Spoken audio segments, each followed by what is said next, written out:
नमस्कार. आज आपण घटनेची निर्मिती या टॉपिकला सुरुवात करणार आहे. लास्ट लेक्चर्समध्ये आपण 1773 ते 1947 दरम्यानच्या कायद्यांचा अभ्यास केला होता. यानंतर घटनेची निर्मिती हा टॉपिक येतो, तो आज आपण बघूयात. बघा सर्वप्रथम घटनेच्या निर्मितीच्या आधीचा घटनाक्रम बघूयात. या घटनाक्रमांमध्ये पहिला घटनाक्रम बघा, 1922 साली महात्मा गांधीजींनी एका पत्रकाराला इंटरव्ह्यू देताना त्यात संविधान सभेची मागणी केली होती, पण त्यामध्ये संविधान सभा हा शब्द उल्लेख त्यांनी केला नव्हता. बघा, या घटनेचा संदर्भ आपल्याला पुस्तकांमध्ये तर आढळतोच, पण तुम्हाला जर डिटेल बघायचा असेल तर ABP वरती दाखवलेली संविधान सिरीज तुम्ही बघू शकता. बघा, त्याच्यामध्ये याचा डिटेल वर्णन केलेलं आहे. दुसरा पॉईंट, 1934 मध्ये मानवेंद्रनाथ रॉय यांनी पहिल्यांदा घटना समितीची संकल्पना मांडली. बघा काय सांगितले, 1934 मध्ये मानवेंद्रनाथ रॉय यांनी घटना समितीची संकल्पना मांडली. तिसरा पॉईंट, 1935 मध्ये काँग्रेसने अधिकृतरित्या घटना समितीची मागणी केली होती. चौथा पॉईंट, 1938 मध्ये जवाहरलाल नेहरूंनी काँग्रेसच्या वतीने संविधान सभेची मागणी केली होती आणि मागणी करताना ते काय म्हटले होते बघा, प्रौढ मताधिकारावरती निवडून आलेल्या घटना समितीने कोणत्याही बाह्य हस्तक्षेपाशिवाय स्वतंत्र भारताच्या राज्यघटनेची निर्मिती केली पाहिजे. पाचवा पॉईंट, 8 ऑगस्ट 1940 रोजी व्हॉइसरॉय लिनलिथगोने ऑगस्ट ऑफर जाहीर केली होती. आता ऑगस्ट ऑफरचा जर आपण सारांश काढला तर काय महत्त्वाचा पॉईंट निघतो बघा त्याच्यामध्ये, ऑगस्ट ऑफरद्वारे प्रथमच ब्रिटिशांनी भारतीयांचा आपला स्वतःची घटना तयार करण्याचा हक्क मान्य केला होता. बघा, म्हणजे ऑगस्ट ऑफरमध्ये काय सांगण्यात आलं होतं, भारतीयांनी भारतीयांची घटना म्हणजे तुम्ही तुमची घटना स्वतः तयार करा असं सांगितलं होतं. कशामध्ये तर ऑगस्ट ऑफरमध्ये. ऑगस्ट ऑफर कधी आली होती, 8 ऑगस्ट 1940ला. पण इथं एक अट सांगितली होती. ती अट काय होती, युद्ध संपल्यानंतर म्हणजे दुसरं महायुद्ध जे चालू होतं ते संपल्यानंतर तुम्ही तुमची घटना तयार करू शकता असं सांगितलं होतं. पण ऑगस्ट ऑफर प्रथम काँग्रेसने अमान्य केली म्हणजे रिजेक्ट करून टाकली आणि त्याच्यानंतर लगेचच मुस्लिम लीगने पण काय केली होती, रिजेक्ट करून टाकली होती. बघा, त्यामुळे सफल झाली का तर नाही. यानंतर 22 मार्च 1942 रोजी स्टॅफर्ड क्रिप्स हा भारतात आला होता. त्यालाच काय म्हणतो आपण, क्रिप्स मिशन असं म्हणतो. बघा, क्रिप्स मिशन. आता स्टॅफर्ड क्रिप्स होता कोण, तर ब्रिटनमधील तो कॅबिनेट मंत्री होता आणि तो भारतात आला होता. आता क्रिप्स मिशनने सुद्धा काय केलं होतं, भारताची राज्यघटना भारतीयांनी तयार केली पाहिजे असं त्यांनी मान्य केलं होतं. पण काँग्रेसने याच्यावरती पण काय टाकला, बहिष्कार टाकला किंवा अमान्य केली. गांधीजींनी तर क्रिप्स मिशनवरती टीका करताना काय सांगितलं, बुडत्या बँकेवरील पुढील तारखेचा चेक अशी टीका केली होती. बघा, आणि याच्यावरती 2-3 वेळा MPSCने प्रश्न विचारलेला आहे. बघा, बुडत्या बँकेवरील पुढील तारखेचा चेक अशी टीका कोणी केली, गांधीजींनी केली होती. आणि कोणावरती केली होती, क्रिप्स मिशनवरती केली होती. आणि क्रिप्स मिशन भारतात कधी आला होता तर मार्च 1942ला भारतात आला होता. बघा, यानंतर सर्वात शेवटी 19 फेब्रुवारी 1946ला भारत मंत्री सर पॅट्रिक लॉरेन्स यांनी एक घोषणा केली आणि त्या घोषणेनुसार भारतामध्ये कॅबिनेट मिशन पाठवण्यात आले. त्या कॅबिनेट मिशनलाच आपण काय म्हणतो, त्रिमंत्री योजना असे सुद्धा म्हणतो. त्रिमंत्री असं का म्हटलेलं आहे बघा, कारण त्याच्यामध्ये 3 सदस्य होते. 3 सदस्य कोण कोण होते मग, सर पॅट्रिक लॉरेन्स स्वतः ते होते भारत मंत्री. त्यानंतर स्टॅफर्ड क्रिप्स, बघा जे क्रिप्स मिशन जे म्हणतो आपण 42ला भारतात आलं होतं, त्याचे अध्यक्ष कोण होते, स्टॅफर्ड क्रिप्स. पुन्हा ते आलेले कॅबिनेट मिशनमध्ये म्हणजे 1946ला पुन्हा भारतात आलेले. आणि सर्वात शेवटी AV अलेक्झांडर हे 3 सदस्य होते. बघा, Patrick Lawrence, Stafford Cripps, AV Alexander हे 3 सदस्य कशामध्ये होते तर कॅबिनेट मिशन किंवा त्यालाच काय म्हणतात, त्रिमंत्री योजना. आणि या योजनेनुसार 1946मध्येच काय झाल्या होत्या, निवडणुका झाल्या होत्या. आणि त्या निवडणुका कशासाठी घेण्यात आल्या होत्या तर संविधान सभेसाठी निवडणुका घेण्यात आल्या होत्या. बघा, यानंतर आपण या निवडणुकांची वैशिष्ट्ये बघूयात. बघा पहिला पॉईंट याच्यामध्ये, एकूण सदस्य संख्या किती ठरवण्यात आली होती, म्हणजे भारतीय संविधान सभा असेल आणि त्याच्यामध्ये सदस्य किती असतील तर 389 सदस्य असतील असं ठरवण्यात आलं होतं. बघा, दुसरा पॉईंट, साधारणपणे जर बघितलं आपण तर 10 लाख लोकसंख्येमागे एक सदस्य असतील असं सांगितलं होतं. म्हणजे 10 लाख लोकसंख्येमागं एक सदस्य निवडून दिला जाईल असं सांगितलं होतं. पुढचा पॉईंट, ब्रिटिश प्रांतांना दिलेल्या जागा ज्या होत्या ते मुस्लिम, शीख आणि सर्वसाधारण या 3 प्रमुख समुदायांमध्ये त्यांच्या लोकसंख्येच्या प्रमाणात दिल्या जाणार होत्या.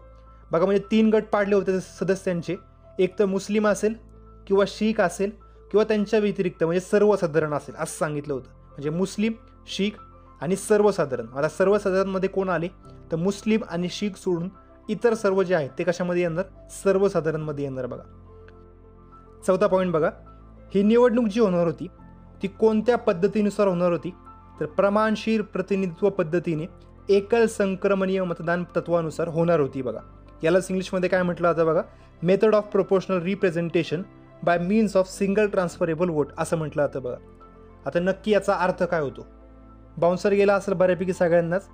उदाहरण जर द्यायचं असेल तर सध्या भारताचे राष्ट्रपती जे आहेत ते याच पद्धतीनुसार निवडले जातात. बघा आता भारताचे राष्ट्रपती कसे, म्हणजे निवडणुकीचं एक शॉर्टमध्ये सांगायचं झालं तर जोपर्यंत 50% मतदान होत नाही आहे, म्हणजे 50%च्या पेक्षा जास्त मतदान होत नाही आहे तोपर्यंत तो उमेदवार निवडून येत नसतो. बघा असं त्या पद्धतीमध्ये असतो पॉईंट. ज्यावेळेस तुम्ही राष्ट्रपतीची निवडणूक पद्धती बघताल त्यावेळेस तुम्हाला हा पॉईंट पण एक्झॅक्ट क्लिअर होऊन जाईल. बघा शेवटचा पॉईंट बघा, संस्थानांचे प्रतिनिधी संस्थानांच्या प्रमुखाने नामनिर्देशित करायचे होते. याचा अर्थ काय झाला, भारतातले जे काही राजे होते ते राजे काय करणार होते, त्यांचे प्रतिनिधी नामनिर्देशित करणार होते. बघा असे नामनिर्देशित सदस्य किती होते तर 93 सदस्य होते. यानंतर आपण संविधान सभेची सदस्य संख्या व त्याची वैशिष्ट्ये बघूयात. बघा संविधान सभेमध्ये एकूण सदस्य संख्या किती होती तर 389 होती. तर 389 वर्गीकरण जर बघितलं आपण, 389 पैकी ब्रिटिश भारतासाठी किती दिली होती तर 296. आणि आता 389 मधनं 296 गेले तर उरतात किती 93. आणि ते 93 कुणाचे होते, संस्थानिकांचे होते. संस्थानिक काय करणार होते, नामनिर्देशित करणार होते. बघा पुढे जर बघितलं आपण 296चं अजून वर्गीकरण केलं जातं. 296चं परत 4 आणि 292 असं वर्गीकरण होतं. आता हे 4 कोण होते तर ब्रिटिश चीफ कमिशनरांचे प्रांत होते. ब्रिटिश चीफ कमिशनरांचे प्रांत. आणि ते 4 प्रांत कुठले कुठले होते मग, दिल्ली, अजमेर, कुर्ग, बलुचिस्तान हे 4 प्रांत होते. बघा दिल्ली, अजमेर, कुर्ग, बलुचिस्तान हे ब्रिटिश चीफ कमिशनरांचे प्रांत होते. आणि 292 वरती प्रत्यक्षात त्या ठिकाणी काय होणार होत्या, निवडणुका होणार होत्या. बघा 292 वरती. बघा परत एकदा रिपीट करू, एकूण सदस्य संख्या 389. 389 पैकी ब्रिटिश भारतासाठी 296 आणि 93 कोणासाठी, संस्थानिकांसाठी. 296चं वर्गीकरण 4 आणि 292 असं केलं होतं. ते 4 काय होते, ब्रिटिश चीफ कमिशनरांचे प्रांत होते. आणि त्याच्यामध्ये 4 कोण होते ते दिल्ली, अजमेर, कुर्ग, बलुचिस्तान हे 4 प्रांत होते. आणि प्रत्यक्षात 292 जागांवरती काय होणार होत्या, निवडणुका होणार होत्या. बघा या 292 जागांवरती निवडणुका झाल्या. आणि त्या निवडणुकांमध्ये कोणत्या पक्षाला किती जागा मिळाल्या तर बघा काँग्रेसला 208 जागा मिळाल्या जो की सर्वात मोठा पक्ष होता. त्यानंतर मुस्लिम लीगला 73 जागा मिळाल्या होत्या. मुस्लिम लीगला किती आहेत, 73 जागा. इतर पक्षांना किती मिळाल्या होत्या, 7 पक्ष असे होते ज्यांना एक त्या ठिकाणी भेटलं होतं. बघा आणि अपक्ष किती होते, 8 होते. बघा अपक्ष. आता 7 अदर पक्ष जे आहेत किंवा इतर पक्ष जे आहेत ते इतर पक्ष कुठले कुठले होते, युनियनिस्ट पार्टी, युनियनिस्ट मुस्लिम, युनियनिस्ट शेड्यूल कास्ट फेडरेशन, शीख, कम्युनिस्ट आणि कृषक प्रजा पार्टी हे 7 पक्ष असे होते ज्यांची सदस्य संख्या किती होती, प्रत्येकाला एक सदस्य भेटला होता. बघा या ठिकाणी जर आपण 208, 73, 7 आणि 8ची बेरीज केली तर ती बेरीज 296 येते. कारण याच्यामध्ये 4 ब्रिटिश चीफ कमिशनरांचे प्रांत सुद्धा कन्सिडर केले आहेत. बघा 4 ब्रिटिश कमिशनरांचे प्रांत कोणते होते तर दिल्ली, अजमेर, कुर्ग, बलुचिस्तान.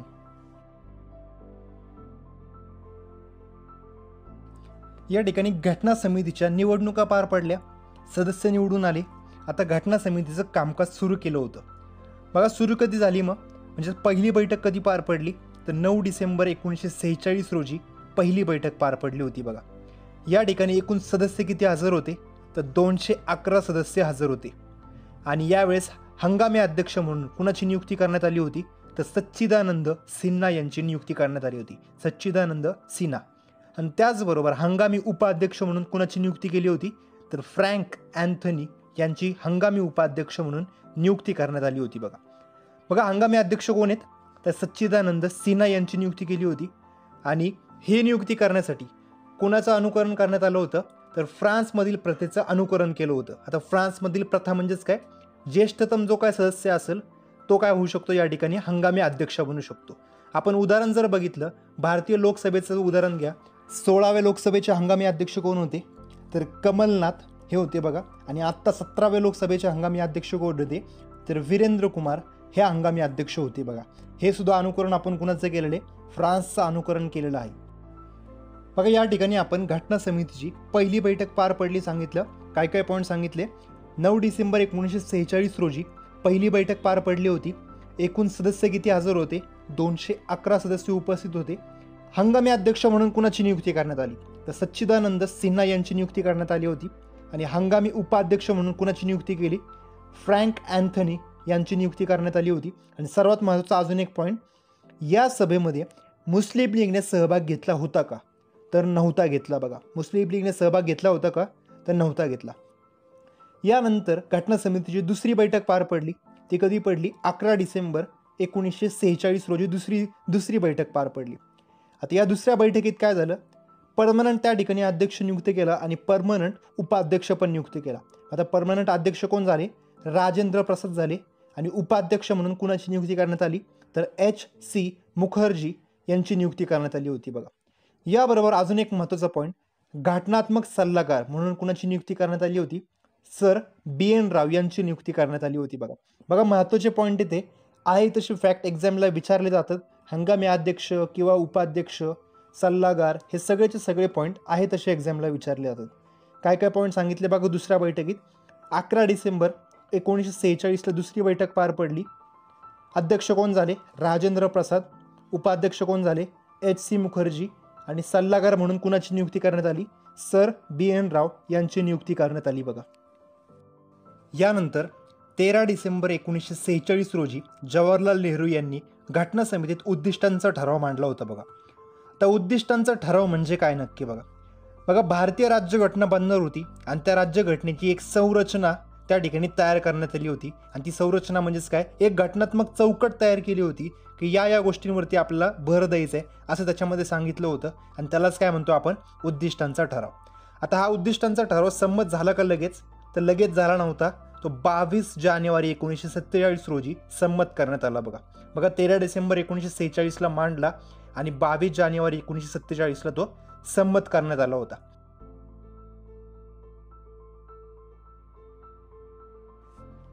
यानंतर स्वातंत्र्याच्या कायद्यान्वये घडून आलेले बदल बघा. कायदा होण्याच्या पूर्वी काही 1-2 घटना झाल्या होत्या. त्या घटना सर्वप्रथम दिलेल्या आहेत या ठिकाणी बघा. लाईन टू लाईन बघा काय सांगितले. घटना समितीत सहभागी न झालेले संस्थानांचे प्रतिनिधी हळूहळू सहभागी होऊ लागले.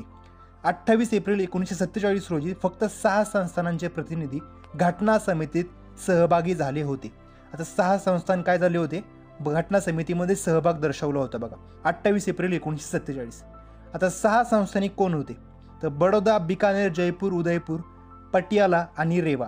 बघा या सिक्वेन्सने लक्षात ठेवा. बडोदा, बिकानेर, जयपूर, उदयपूर, पटियाला आणि रेवा हे 6 संस्थानिक काय झाले होते? 28 एप्रिल 1947 रोजी भारतीय संविधान सभेमध्ये सामील झाले होते.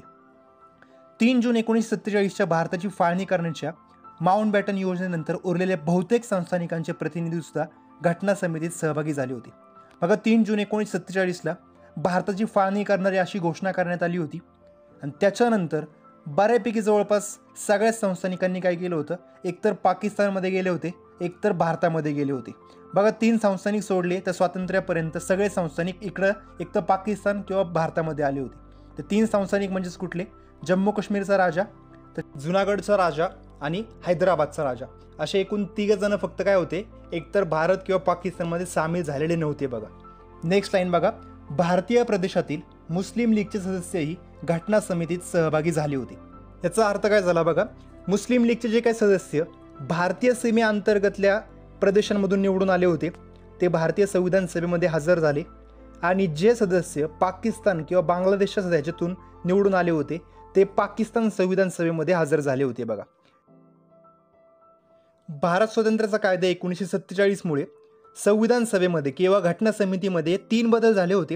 हे बदल एकदा विचारले होते बघा किंवा परत एकदा रिपीट पण होऊ शकतो प्रश्न. 3 बदल कुठले कुठले होते बघा. पहिला बदल, घटना समितीला पूर्व सार्वभौमत्व दर्जा देण्यात आला. याचा अधिकार काय झाला बघा.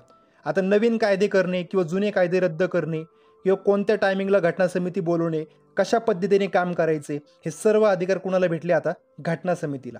म्हणजे आता ब्रिटिशांचा कुठला इंटरफेरन्स राहिलाय का? तर कुठलाही इंटरफेरन्स नाहीये बघा आता. त्यामुळं घटना समिती काय झाली या ठिकाणी? पूर्व सार्वभौम झाली. कोणत्या कायद्यानुसार? 1947च्या भारत स्वतंत्र कायद्यानुसार. दुसरा महत्त्वाचा बदल, घटना समिती हे कायदे मंडळ बनले. आपण 1947च्या कायद्यामध्येच बघितलं होतं की काय सांगितलेलं त्याच्यामध्ये, कायदे करण्याचा अधिकार कुणाला देण्यात आला? घटना समितीला देण्यात आला होता. आणि त्याच वेळेस बघा, घटना समिती म्हणून ज्यावेळेस काम करणार त्यावेळेस अध्यक्षस्थानी कोण बसणार त्या ठिकाणी? राजेंद्र प्रसाद असतील. आणि ज्यावेळेस कायदे मंडळ म्हणून काम करणार त्यावेळेस अध्यक्षस्थानी कोण असणार?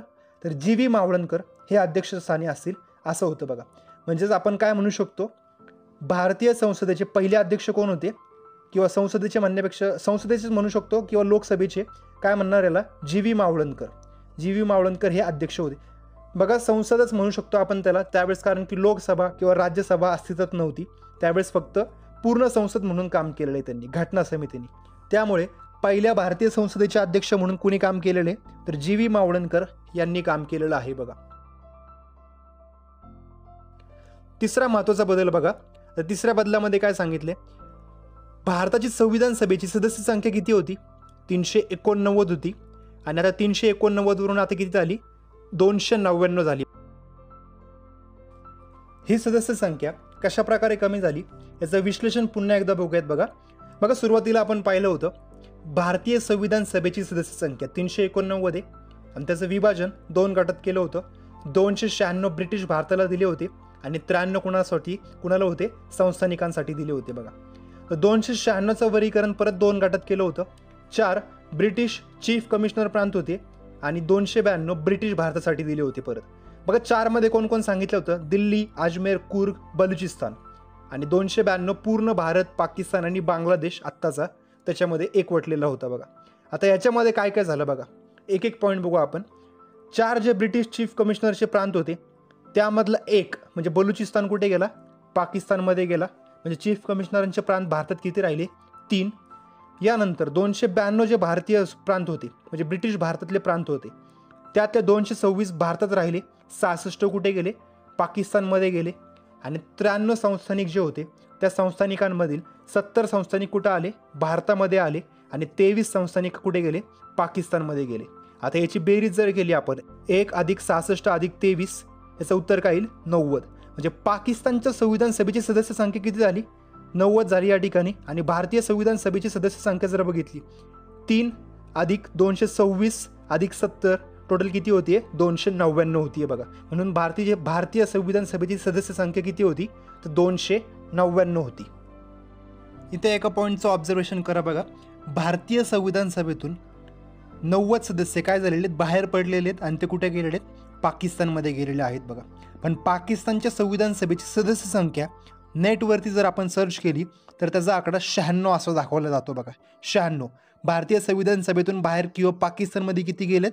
90. पण 90 नंतर काय झालं असणार आहे त्या ठिकाणी? पाकिस्तानने 6 सदस्य अजून वाढवलेले असतील बघा. त्यामुळं पाकिस्तानच्या संविधान सभेत एकूण सदस्य किती होते? 96 होते इतके. बघा, आजच्या लेक्चरमध्ये आपण बरेच सारे फॅक्ट्स बघितलेले आहेत. फॅक्ट्स म्हणजे पाठांतराचा सगळा पाठ होता बऱ्यापैकी. असं कन्सेप्ट वाईज जास्त काहीच नव्हतं, बऱ्यापैकी सगळा पाठांतराचाच पाठ होता. अजून बरेच मुद्दे राहिलेले त्या टॉपिकमध्ये, पण आपण ते नेक्स्ट लेक्चरमध्ये बघूयात बघा.